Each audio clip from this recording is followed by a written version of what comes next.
Good day everyone, this is my presentation for my drill 4 in data structures and algorithm. Our task is to design an algorithm that displays Pascal's triangle where the number of rows shown is based on the user's input. This is the example output of that algorithm.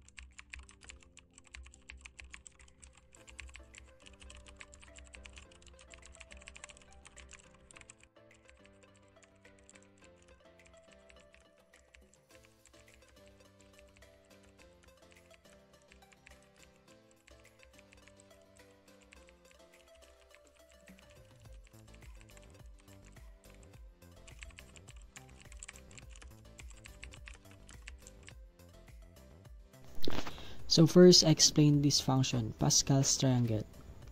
This function takes the number of rows, num_rows, as an input parameter.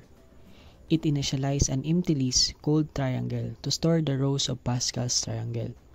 It uses a loop for x and range num_rows to iterate through each row. For each row, it initializes a list row with x plus 1 elements, all set to 1.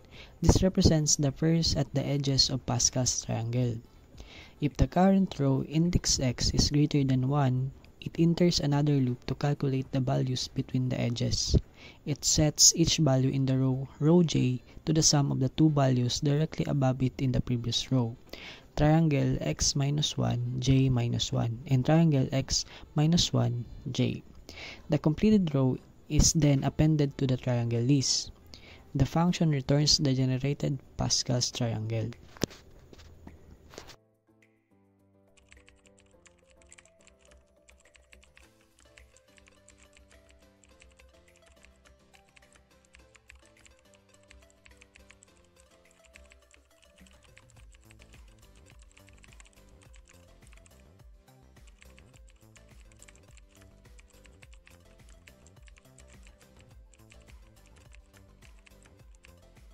So this is the second one. The function of this is to display Pascal's triangle.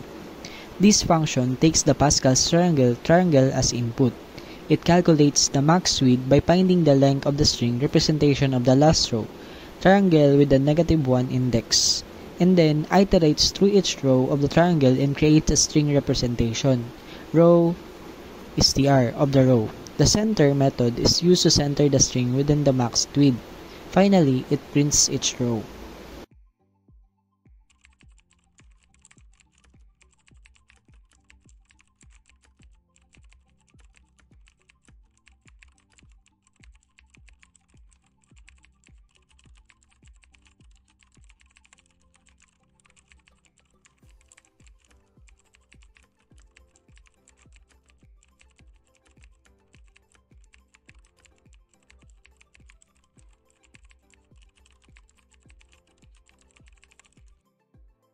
So this is the last one, the main part of the program.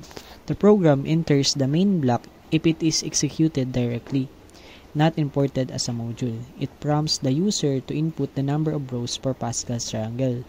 It checks all the input is a positive integer. If not, it prints an error. And then calls the Pascal's triangle function to generate Pascal's triangle with a specified number of rows. Finally, it calls the displays Pascal triangle function to print the generated Pascal's triangle.